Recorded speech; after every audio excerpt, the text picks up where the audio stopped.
Hello, everyone. Thank you for joining us this evening. I am Elizabeth Goldstein, the president of MAS, and it's my pleasure to welcome you to the second in our series of programs for our 2020 MASterworks Awards. Before we get started, here are some things to note. Using the chat function on your right, you can comment and interact with one another and enter questions for our panelists, who will take time towards the end of the program to respond.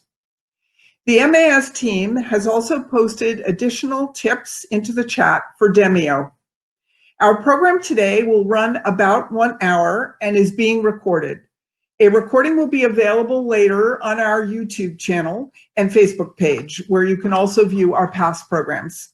As a reminder, tonight's program offers 1 free CM credit to AICP members. The MASterworks Awards recognizes projects that exemplify excellence in architecture and design in the previous calendar year. As you know, this year has been unlike any other. The past 7 months have presented an inflection point to think deeply and differently about the built environment. What role does design play in bettering civic life? This series will examine that very question, focusing tonight on how design supports parks and the public amenities they provide. These awards would not have been possible without our jury members, who have dedicated their time and their expertise to selecting the 2020 honorees. Amongst our jury members were Sarah Carroll, the chair of the New York City Landmarks Preservation Commission, Susan Chin, principal, Design Connects, Andrew Kogan, chairman and CEO of Knoll Incorporated, Richard Alcott, MAS board member, and also the chair of our preservation committee.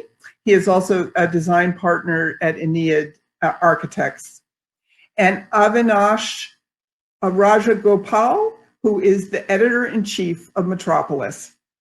I would also like to express our thanks to our MAS MASterworks sponsors: AYON Studio Architects and Preservation, Mary B. Dierickx, Historic Preservation, Platt, Byard, Dovell, White Architects, in memory of Charles Platt, Mathews, Nielsen, Landscape Architects, and Reddymade Architecture and Design.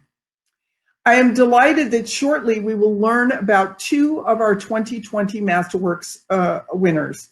And to introduce them, it is now my pleasure and honor to welcome our moderator for this evening and our 2018 MASterworks winner for Best Urban Landscape for the Gowanus Canal Sponge Park, Susanna Drake.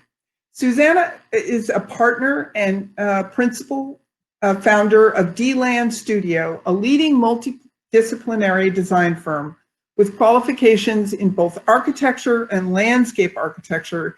Susanna specializes in complex projects that require a synthesis and analytical and research approach.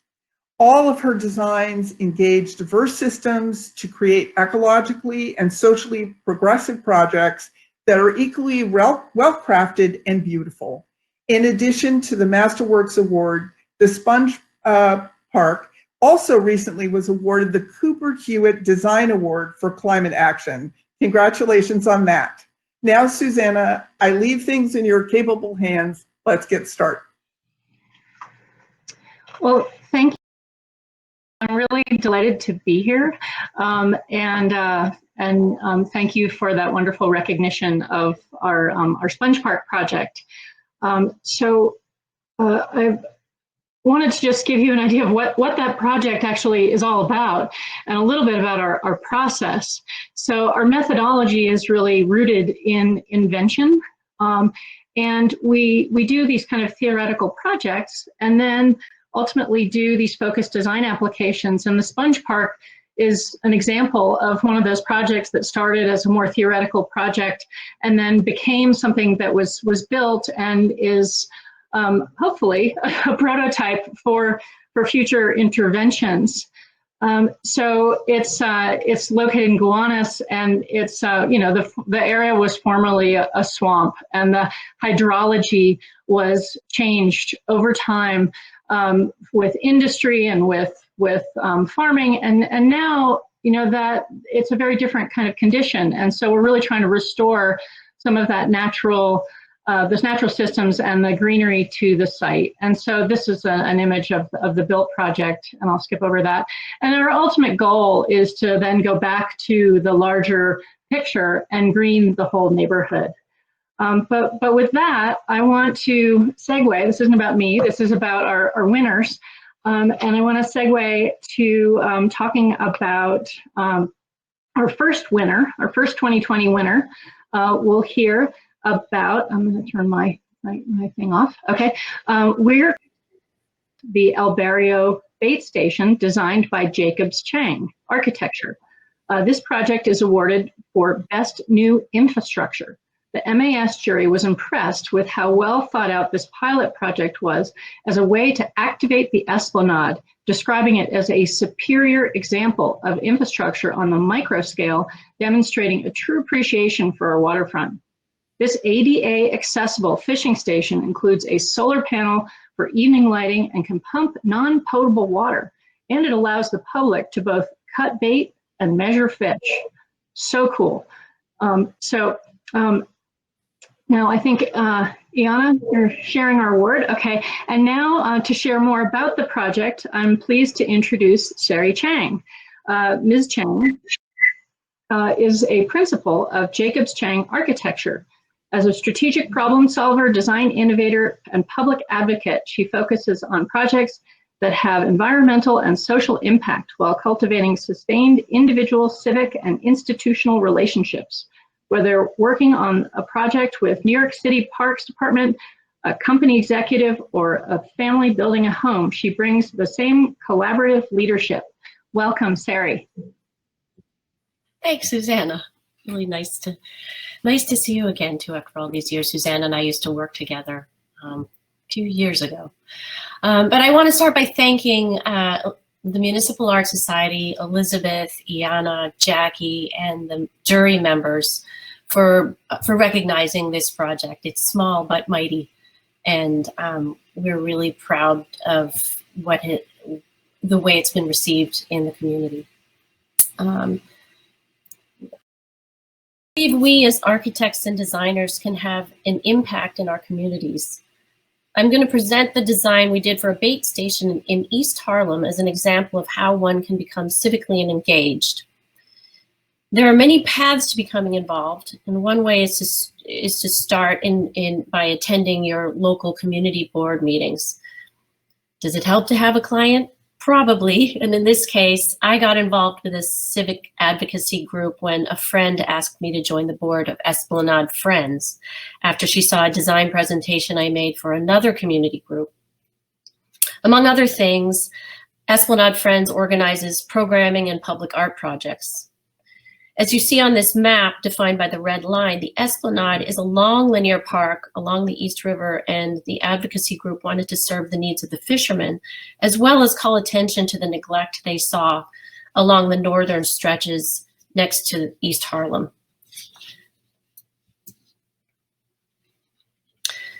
What is radical about this project is that their intent was to create a small amenity that would not only fulfill a need, but on a socio-political level, call attention to the lack of equity and environmental justice that has left the northern part of the East River Esplanade unsafe and undeveloped, while the areas along the river to the south have numerous renovations either completed or in the works. Now that has as much to do with access to public-private funding or the presence or lack of institutions bordering the Esplanade that can serve as valuable partners, as well as the time individuals in a community can devote to civic engagement.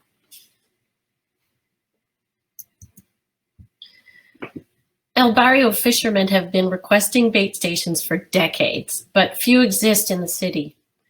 The fishing season spans many months, and in this location there are often dozens of people fishing day and night who cut their bait on benches and walkways all along the Esplanade. The advocacy group recognized that the needs of the fishermen could be solved architecturally. Before design began, we interviewed fishermen about what they wanted in a bait station.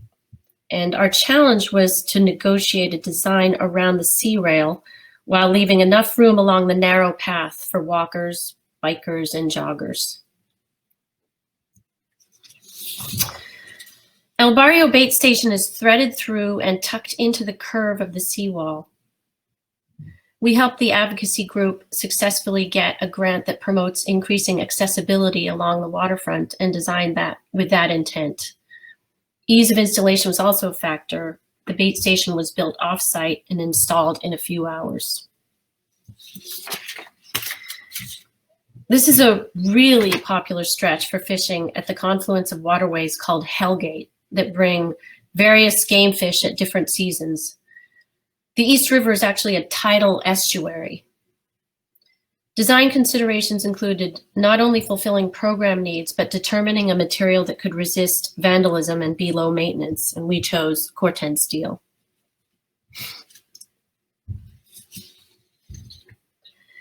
The elements that are integrated into the design, as Susanna mentioned earlier, are solar panels for lighting at night, non-potable water pump for cleaning surfaces, measuring device for meeting the minimum 28-inch sea bass catch, knife slots, East River fish illustrations, and orientation signage to identify the nearest street.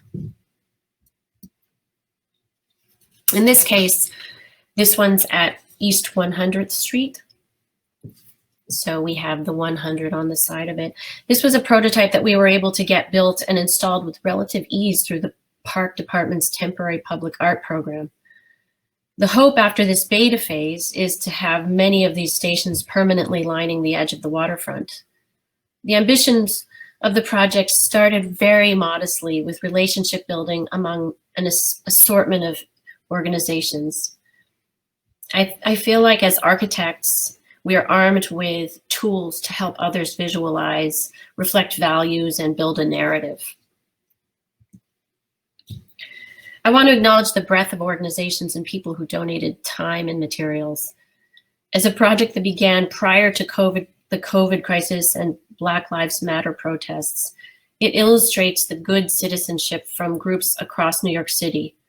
In many ways, the project is less about design than it is about how to get something built that can have an impact in a community.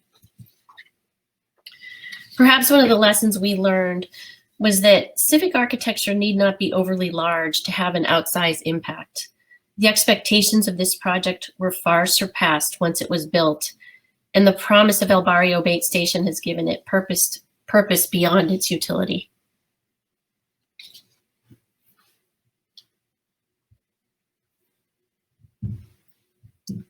Thank you. Let's see if I can.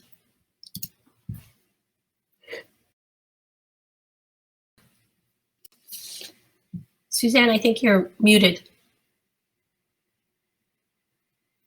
And such inspiration, and I can't wait to have a conversation about it. So thank you for a wonderful presentation.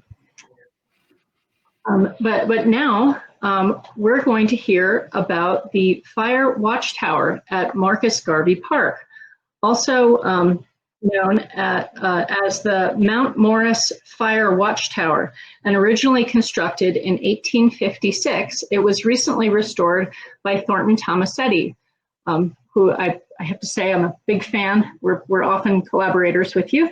But it was awarded for Best Restoration. This year's jury commended the project as a phenomenal beacon for the surrounding neighborhood, with its public accessibility and a variety of uses supported by true craftsmanship and beauty. With funding secured after decades-long local activism for the restoration, it is viewed as a catalyst for future park development, a beloved landmark to be enjoyed for future generations. I'd now like to introduce you to Robert J. Kornfeld, Jr. to share more about this winning project. Mr. Kornfeld, a principal of Thornton Tomasetti, has more than 30 years of experience as a preservation advocate and architect. He is responsible for historic preservation, exterior envelope restoration, as well as historical and forensic research, combining innovative technology with traditional building methods. The fire watchtower at Marcus Garvey Park is one of America's few surviving early cast iron frame structures and is among his many notable restoration projects in the New York City area. So thank you, Bob. We look forward to hearing your talk. Okay, thank you, Susanna. Well, it's a real honor to be recognized by the Municipal Art Society this year, and so I thank them all for their, for their attention and recognition of the project. The Fire Watchtower originally was a part of the evolution of firefighting in the city. There initially was not a professional department. That didn't come till 1865. So the fires were responded to by volunteer corps, and it was a challenge for them to know when there was a fire and where it was. So that was the origin of having fire watchtowers erected around the city. So they would ring a bell, and that would alert the right fire company and tell them where the fire was. The one on the far right is the tower in Harlem, which is shorter than the other ones because it was actually on top of a large hill. And this shows the site. Harlem is a flat plain, kind of a tableland, with this one kind of mound of stone in the middle that was not developed because it would have been so expensive to do the demolition. And it was a square even before it became a park. But that was it had a great vantage point, which, people still enjoy today. So these are some basic highlights of the history. On the left is what it looked like, in the 1930s, before the WPA project built a plaza known as the Acropolis. It was a Robert Moses project where I'm sure they would have loved to demolish the structure, but it was so beloved by the community. In fact, it had been saved in the 1870s when the city decommissioned the towers, but the local community loved it so much they fought to preserve it, and that's been a tradition in Harlem ever since. So the condition of it did deteriorate, and this is a photo of it in probably the early 2000s, before it was restored. You can see that portions of it are collapsing. It was in very poor condition, and it was an unstable structure from its origins. And when it was originally built, it was very early cast iron construction. So this shows some of the basics of the restoration. The roof was restored to its original dimensions. The railings were restored, the stairs, and one of the big issues was the base, because we didn't want to change the height. Didn't want to change any of those basic features that gave it its essential sense of place and character. So the plaza was actually removed around it so it could be restored at its original elevation. And also the area around it was restored as a landscape design to recall that original character of the hillside. So this is the Acropolis plan before the project. You can see where the tower is, the arrow pointing to the tower. And it had a parapet around it that and a fence that blocked most of the bottom story. The restoration plan called for opening up the hillside around it and creating a sort of flowing lawn, and the perimeter wall of the Acropolis got to be really the retaining wall along the stairway and not that wall along the plaza. So in this presentation, I'm not going to discuss really the whole process where it had to be deconstructed and taken to a foundry to be evaluated, because each piece is actually a structural element. But this is one of the new columns that were cast in a foundry, and those are some molds for sand casting. One of the amazing things about this project was the relationship with the community, because it was a project that was so much of the community. The Fire Watchtower had its own social media. I've never seen anything like that. So if we wanted to see how the project was going, we could look at on the internet and find out that the Harlem Fire Watchtower is feeling excited. And you know, so we posted links to the social media on the Thornton Tomasetti website, and they had links to the Thornton Tomasetti website on their pages. So this shows one of the essential details where the structure, as originally designed, was unstable. So we designed permanent stabilization for it, so it could be re-erected, you know, standing as it originally did. These are some of the amazing original details. These cast iron tie rod girders and other sort of archaic elements. This is the bronze bell from 1865 that was actually sent to the Netherlands for brazing to be repaired. And these are some social media views of the tower when it was first unveiled. And we saw it first unveiled on the internet, not visiting the site. So this is the you know, here you can see that view of the new relationship to the hillside. The plaza was restored, you know, not just the tower itself, and that was not part of the scope. That was sort of, the project was a catalyst for doing other repairs in the park. And you know, this, you can see here the way it's kind of reintegrated with the hillside, and people immediately went out and sat on the lawn, and just the community took it over. And I felt like, you know, we were sort of out of the picture, and the thing just has its own personality. Like the significant thing was really not the restoration. The significant thing is the structure itself and its relation to the community. This is Parks Commissioner Silver and the local political delegation at the reopening. This is the design team and the advocacy and fundraising team. And if anyone has, you know, questions about this later, they can contact us. And that's all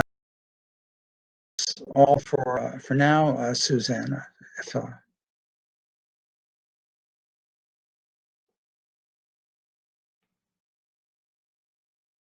And so we're going to start with a conversation or a series of questions, and then we'll open it up to the audience. But I would love it if perhaps either one of you or both of you could share some more information about how your project secured funding. This may be more of a Sari question first. Yeah.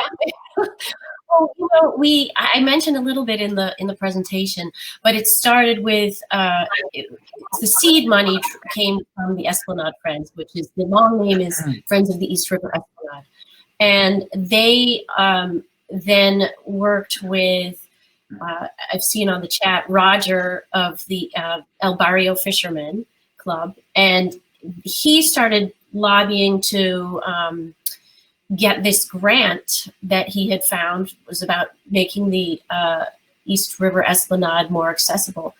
So we started looking at that more closely and said, okay, let's fold that in. That would be a much more powerful project. So not only did we design, but we also helped them write the, you know, submit the documents necessary for the grant. And then besides that, every single participant involved was really donating their time and materials. So if you look at the, you know, a lot of this stuff is, it takes, as we all know as designers, the prototype phase can actually be much longer and more involved. And so the costs can be extraordinary, even if it's just a tiny little So what project. was your time frame, sort of from the first visit out to the Esplanade to see the problem through to the construction of the first prototype? I'm going to ask you this question, Bob. So, Well, I think it's actually much longer than that initial time when we first walked out and started talking to the fishermen and doing all kinds of getting our design frame of mind. It was really, it begins with starting to make relationships with the Parks Department, going to Community Board 11 to start to discuss what you're thinking about, that we're thinking, do you have any input? Before you even begin, you don't want to sort of show and then tell them what they have to have. You want to get their feedback first and then try to see if you can incorporate all that into the design. So, Bob, what I thought was really funny was so many of the people, you think this is a huge city, right? I mean, we think it's a city that is so anonymous and we don't know, but I recognize Connie in in the Instagram picture because she also attends a lot of the Esplanade Friends. And then I also see her when I go to Community Board 11 meetings. So in fact, it's really, all these things are very connected, and once you start attending these meetings, it really becomes quite a small community of people. So our projects are much more closely linked than you would think as an anonymous. Well, I thought it'd be interesting to compare the two. Oh, sorry, go ahead, Bob, because I wanted to. Oh, I was just going to say that, that Thornton Tomasetti got involved in this project really at the end of that.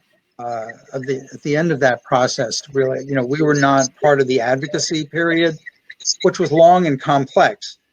But I do know something about it. I can't describe the timeline exactly, but there were a few people, as usual, that are the big catalysts for something like that. I know Angel AYON was an advocate who recognized it. Some of the people in parks. Capital planning and parks recognized it.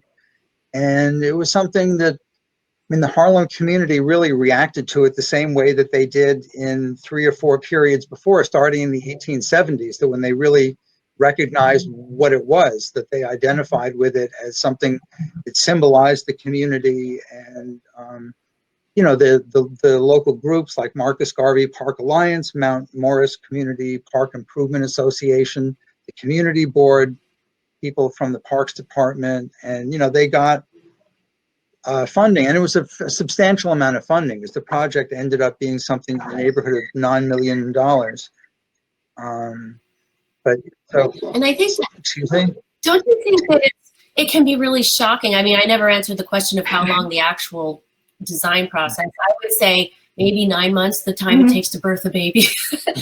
But I think what's interesting is I think people don't realize how much it costs to build civic structures. And I think there is some, things that are tough enough to withstand the number of people that are going to be using it, and the cost of bringing good design that I think elevates our city, which I think our city values. And I think that's why we have this elevated design in our civic, in our public sphere that we have. I think you get what you value. And a structure like the Fire Watchtower, we first approached as something that had historic value. It was a landmark. It was on the National Register. It had sort of a very archaic design and very specialized materials. But the more we were involved with it, the more we started really feeling like a part of that family of people that were pulling for it. It's not just a technical thing. It's almost like it has a soul. I agree. That's a really good way to put it, because I think you're really reflecting the soul of the citizens that really, live in that. Like particularly, I think Marcus Garvey Park is so beloved, and everything about it. And particularly in a neighborhood that has so little green space. And I think that's also part of the issue of environmental justice. I think we've been fighting, I think in many ways for the Esplanade Friends group to really increase the opportunities for people to spend outdoors, particularly during this COVID period. And Marcus Garvey Park, I understand, has been overrun and so loved. So I have to ask, so both of these projects are catalytic in different ways and were intended to kind of get more attention from the Parks Department, I mean, or from public agencies. I mean, Bob, yours was actually working for a public agency or with a public agency. But I'm curious if you've seen action or if these have been catalytic and have facilitated the kind of attention that you wanted to see on other parts of these parks, or say on other watchtowers around the city. Well, this is the last fire watchtower in the city. The others were all decommissioned in the 1870s and demolished shortly thereafter. And this one was protected by the community, and also probably because it was in a park. So it wasn't on a buildable lot that could be sold. But did it end up having a greater impact on the rest of the park, or was it part of a larger project, or did it catalyze more work? The immediate, I would put the immediate thing in sort of two categories. One is other improvements in the park, because you know the Acropolis was in poor condition, the paving and the walls. And just as part of this landscape project, you know, that got added to it along with it. So there are tremendous improvements already, but there are other improvements like that. And the park is widely used for things like, you know, like dance and music and poetry festivals and art exhibitions. And so it only helps with that. But the other track, I think, is the public relations track. And nothing to do with us, because all we did was work on a technical restoration. But this thing is, you know, amazingly hip. Like, everyone loves it. You know, there was an article published about great observation decks in the city. It listed 9 observation decks. You know, the Empire State Building, the 30 Rock, the Hudson Yards, and then this. You know, as you know, because of its community relationship. And it's just, you know, people love it. It's kind of a legendary thing. And that helps bring tourism to Harlem. And Harlem is an amazing tourist destination. I think New Yorkers are the only people who don't know that. But I think it requires funding to make the park something that is a lure for tourists and residents alike. So I think even stepping back from, you know, because Marcus Garvey Park is so, you know, sort of in this glorious moment, but I look at the Esplanade, and that is a very inglorious condition.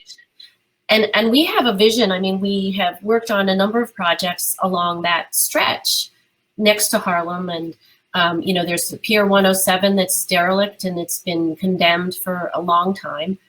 But only just 5 years ago, we were working on a vision project to imagine something that could be better, that would add another outdoor space. But the linear park, the whole park itself is, as you saw in some of the photos I was showing, that it's sinking into the ground. So until the infrastructure is repaired, you can't beautify it for it to become a magnet for. Have you found that there's users. more attention being paid to the area now that you've done your project by public agencies? I think never enough. I don't think it's ever enough. I think I think the fishermen really like it, and I think that the community board supports it. We're getting you know, Sea Grant really supports it. They are very, I mean, all these letters of support are something that we welcome. But we were trying to bring attention to it. We were continuing to try to bring attention to the entire stretch. And even in this particular social moment, it seems like there could be more focus on it. Is there a transportation aspect? I know that with the restoration of the High Bridge, which was another one of these major northern Manhattan elements, that there were, you know, it was historic preservation and sort of a heritage project, but also that it was a transportation project. Yeah, DOT. You know, it depends on who governs the land too. Who's in charge of the monies that are allocated to, and so in many of these cases, there is a lot of money that's been allocated by the city or by the state to be put towards projects, all kinds of projects that you know, people could design, but it sort of sits there in limbo for oftentimes decades. And I think part of the advocacy group, their mission is to try to tease out those funds and try to get people really to stir up interest, both because it takes the community as well as the funding. So it has to be a priority. And then I think it also takes that private funding that really helps. And I think that's what's really missing. What you see, say, further down south on the Esplanade, you've got Rockefeller University and you've got Hospital for Special Surgery. Those two institutions have beautified their stretch, and it's been amazing for everyone, not just those institutions. But we do need to continue that stretch and make sure that everybody has access to safe, at least a safe walkway. I think that's at a minimum.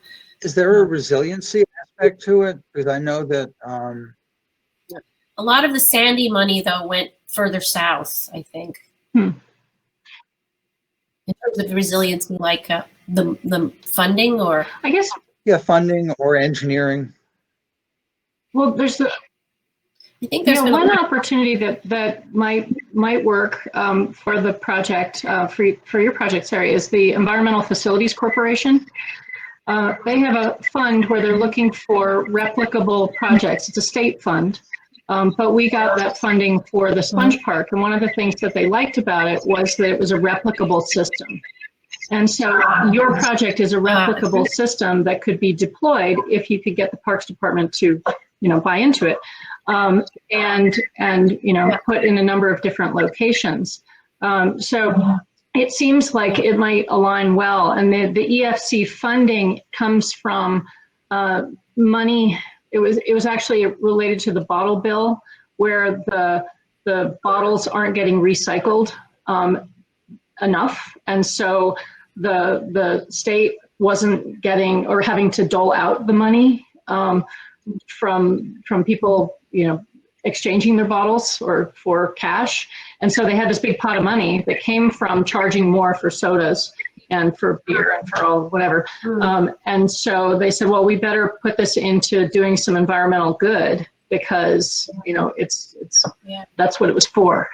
So anyway. Well, yeah, that makes sense. I mean, we'll definitely follow up with that. And I think in some ways, when you have these smaller projects, they're much more doable. You know, you say, how are we ever going to fix the entire Esplanade such that, you know, yeah, it just is too big for anybody to even. And we often say, you know, I hear, it's not a funny joke, but in these community board meetings, a lot of times people are saying, well, that's not going to happen in my lifetime, but I'm glad to see the plan. and so I think there's this long process when it comes to civic projects, but it still means we should focus on them, but maybe start small in this way to start to build a. Yeah, and these are both such beautiful projects. They're so wonderful right now. What is the Parks Department doing to maintain them, or, you know, in Sarah's case, potentially replicate them? So this is more of a Bob, starts with a Bob question. You know, what are they doing to make sure that you don't have to do this again in 10 years? Well, Or 20 or 30. that was a design issue. You know, it's not a structure that requires a lot of maintenance. You know, but you know, one of the issues is use. I mean, certainly the landscape needs to be maintained, but, you know, people want to go there, and so they have regular days that they open it. I think it's sort of by notice. I don't know if there's a regular schedule. I don't know the schedule, but, you know, people can walk up to the viewing platform, but it's not built to any modern standard. It was probably kind of sketchy back when it was used in the 1850s.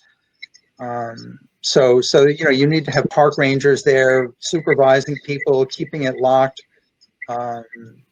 protecting it from you know, graffiti and abuse. I mean, all park amenities are subject to some level of abuse.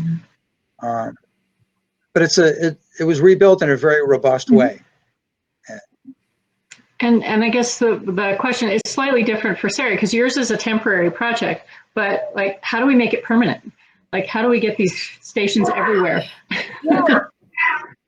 Yeah, we're trying. So we really saw this as a beta, you know, sort of beta phase, because, you know, we are designing from scratch. So in a way, it's like it's safe for everyone. I think we talked about this before. It sort of makes it everybody feels like, okay, we can test this model, see how it works. And I can see a few ways we could perfect it, but I feel like we've gotten there, and now we're at that stage where we would like to replicate it. And I think the deputy parks commissioner is supportive of it. I think that's, and it's really, that goes into the hands of the advocacy group now. I think Esplanade Friends, I'm willing to do whatever I can to help further the cause, but that's their job to really start making, you know, making people take notice. And hopefully the fishermen say, you know, have enough of a voice too, between the community board and wherever you can, just sort of hope that, I mean, they've been asking for it for a long time, but now at this point, the hard work has been done. And I feel like getting the financing for it through further grants or getting the Parks Department to be on board would be the next step. You know, I think a lot of, one of the important things is use. If a lot of people use something and it's popular, that carries a lot of weight in the parks planning realm. And if people love that, and apparently people love it, they will be used. Maybe the park will be used more for transportation. I mean, along the waterfront, you know, the Esplanade.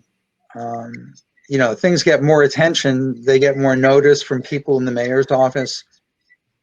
They get more funding. Yeah. So. Yeah, it's very tricky too, though. Right there, I don't know if.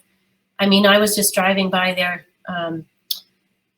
recently and just saw the amount of police tape and or police barriers that basically are blocking off large parts of basically the Esplanade along Harlem, the whole Harlem, you know, stretch of it.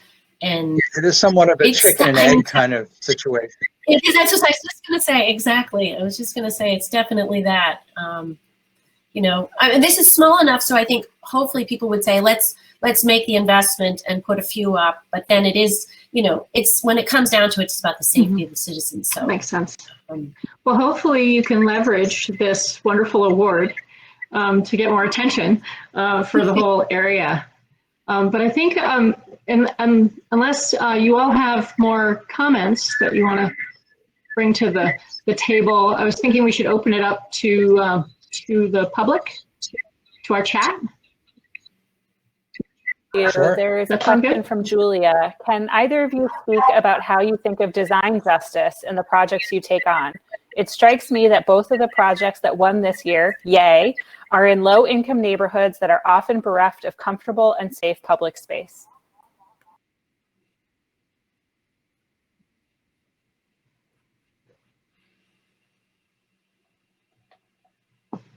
How do you design justice? That's a good question. I think you're both doing it. I think you just keep. Yeah, I mean, I think to stay involved, you've got to. It takes as much. I think it takes as much legwork as design work. You know, I think we think of it as you know, doing the design work and sketching and making some beautiful object, but I think 90% of it is really legwork. And advocating, you know. Yeah, I'm not sure if I can boil it down into a sort of a broad generality, but for this specific project, you know, it's something that began as a technical project, really restoring something that was loved by its community. So it's set up well to begin with. You know, it's not a top-down thing where local residents don't care about it that much. This is something that the community loved and really wanted. And the project, while maybe it started as more of a technical restoration, it really did address issues of things that the community needed. For example, the ADA access, providing access to the first level of the tower also provided access to the other level of the Acropolis. Like the Acropolis is 2 levels, and so it provided ADA access between them, which never existed before. And I'm not sure if I'm answering the question exactly, but restoration of this structure is what the community wanted. Yeah, I think getting electeds really to pay attention. I mean, most of them who represent Harlem or northern Manhattan realize there's so little. In particular, we're talking park space, and really getting the electeds to pay attention, because they're the ones who can harness the funds too, and they have a lot of influence. One of the things we found really useful was the matching fund idea, that you could take a grant fund, and you might also have funds from an elected official, and you can sort of use them to provide matches for, one part of the funding might need a match, so that you can get some of your funding from the elected official and then match it with a grant. So. Yeah. There are, I think trying to get involved in really knowing, I think I'm getting to know more the elected officials in the Harlem community. I think to answer the question is, you just have to get engaged in every way possible. And out of that comes, action. And it takes time. It does. Yeah, it's sort of like a critical mass, where I think, everyone knows that northern Manhattan has some of the most spectacular parks in the world. And, between the mid to late 20th century, they fell into a state of somewhat ruin. And that doesn't get undone overnight. But as more and more of these things are kind of rediscovered by the public, it probably gets to be easier to do the next one. Mm-hmm. So you have something like, Highbridge Park had the restoration, Bette Midler's group. What was it called? Was it Manhattan Restoration? New York Restoration Project? New York Restoration Project, exactly. Did a tremendous amount there. And, all of these are projects following on that. And there's sort of like an endless resource of beautiful park structures there to restore, in the future. And to interconnect it with, sort of non-vehicular transportation. I think, the impetus is there somewhat, but it just requires community action and funding. I think this is the part of that, treading on that sort of systemic institutional support that we need to go after. I think people are enlightened now. I think they're thinking in different ways in the last 4 to 6 months, and I think that's a good thing. I think that's going to cause a lot of great institutions to partner with communities that can't afford to just make a pretty park, and it doesn't just come out of thin air. And you look at some of the great examples, whether it's Central Park or even Randall's Island. Up in that area is just that's a great place for people to get out into the open. It still requires a car. Sometimes it's just about having people getting access. There's that one little footbridge that connects Harlem to Randall's Island, which is really powerful. It's a powerful little connection. And, I think there are networks of organizations like the Municipal Art Society and New York Landmarks Conservancy, Central Park Conservancy, the borough president, city council members. But, it takes an advocate to sort of put the whole thing together. It's not enough to just say there's a beautiful thing. Really, you need, sort of savvy advocates who know how to put that all together. Actually, that raises an interesting concept of design advocacy. And it seems like that was kind of your role, Sari, in your project, that you knew you had the tools as a designer to sort of make something happen. Do you want to talk a little bit about that? Yeah, and I think sometimes we say we want to make things look, you know, like let's beautify the park, but people can't really visualize that. So sometimes if we take the time to, if there's somebody willing to support, whether I donate my time or an advocacy group actually supports the idea, to create a vision using some input from the community and in this case fishermen, to really create a vision that people can hold on to, because I think people don't know it until they see it and then they become enchanted with it. I mean, in your case, Bob, it was there and they were already enchanted with it. They just wanted to live in it again, right? In this case, it was sort of starting from with a blank canvas, but we were trying to figure out how we could bring it, you know, bring as the chair of the board of Esplanade French, she said, I want to bring, this is Jennifer Ratner, I want something that's going to surprise and delight people along the Esplanade. And I think that's, so that's taking that directive that she had and saying, what can we do to do that? How do we make that in a design and bring that to bear? I just want to mention one other aspect briefly, which is historic preservation and landmarking. Which is, it's not an answer, but it's another aspect. It's another piece of the puzzle that, you know, landmarks advocates who you know, advocate getting things, you know, made historic districts or, you know, scenic districts, scenic landmarks, you know, groups like the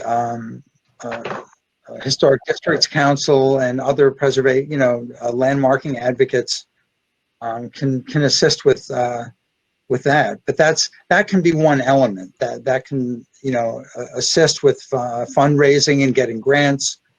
It raises you know, sort of elevates things to a higher level of recognition. It's not a guarantee. I had a question from MAS about what everyone's favorite park or green space is in New York City. It's a big question. People want to pipe in? Well,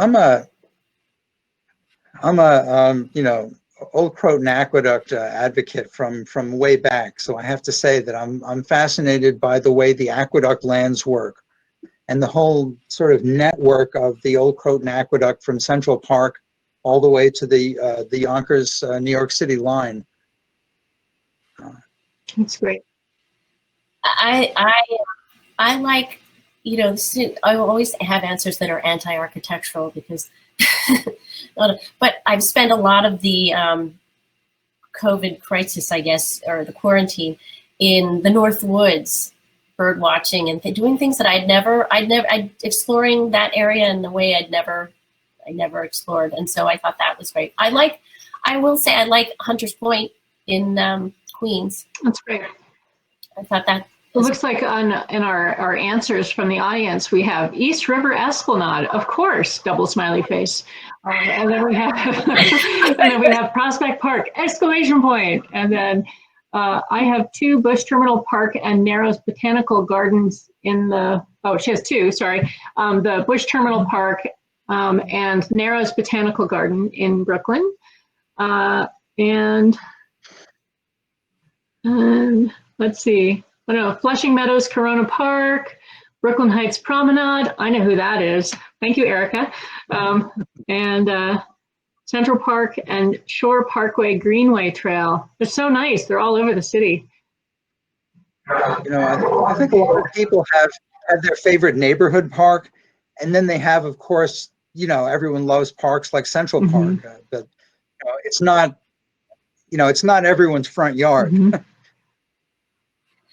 And I think it just depends on where you live, and hopefully there's something close to where you live that will, you know, and I just noticed somebody said it's a health equity issue too, and I think some of the argument is is there enough green space in these Black and brown neighborhoods for people? Because the high incidence of asthma is no surprise. You know, there's a reason for that. And so can we provide more green space and green space that's not dangerous, like green space that isn't necessarily right next to a freeway, right? Right. And all kinds of green spaces. Those can be green gardens, you know, small little pocket parks. There are all kinds of small little modest things that aren't, you know, sexy projects. And I think those are really cozy neighborhood, community, beloved places. And parks are not all that easy to use. I know that if you go back to the 1880s, there was the, you know, the parks movement with, you know, MNLA, and the idea that as the city expanded and you had the sort of, you know, the greater New York plan and everything that, you know, or when the West Bronx became part of New York City, that there was this plan for you know, the parks connected by parkways, and a lot of that is just not that usable, and it needs to be sort of reclaimed by communities. But it's quite a few acres altogether.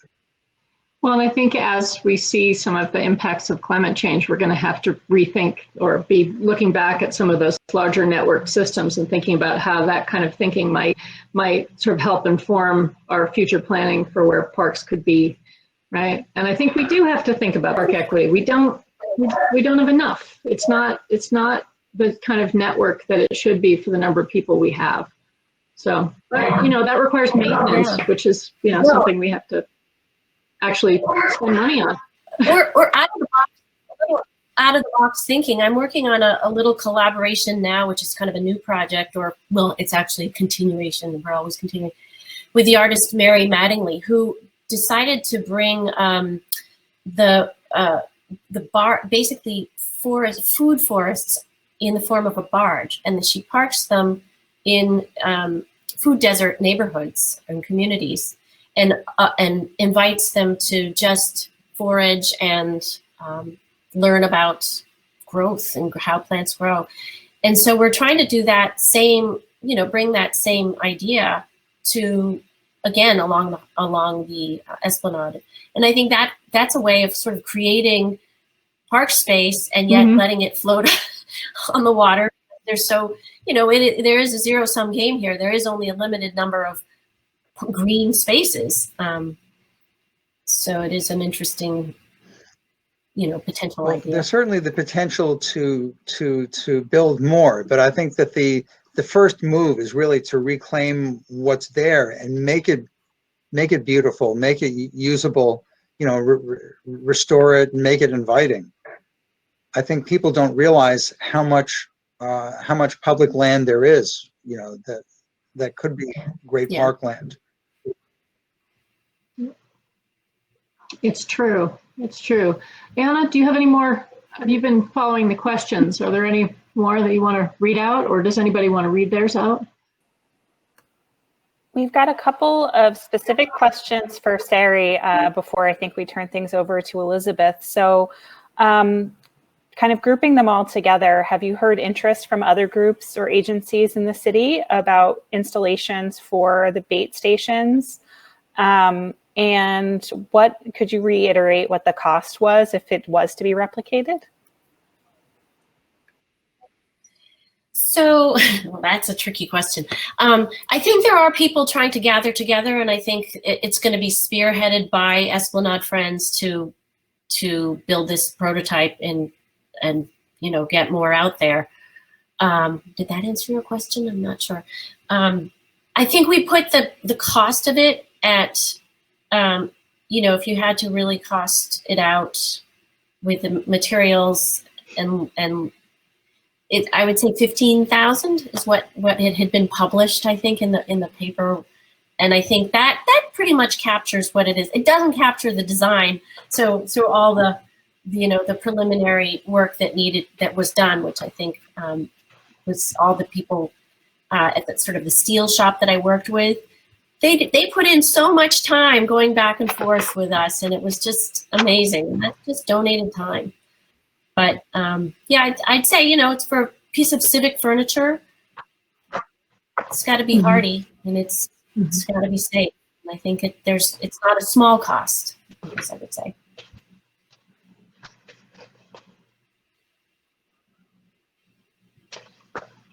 Six o'clock. All right, Elizabeth, you want to take over?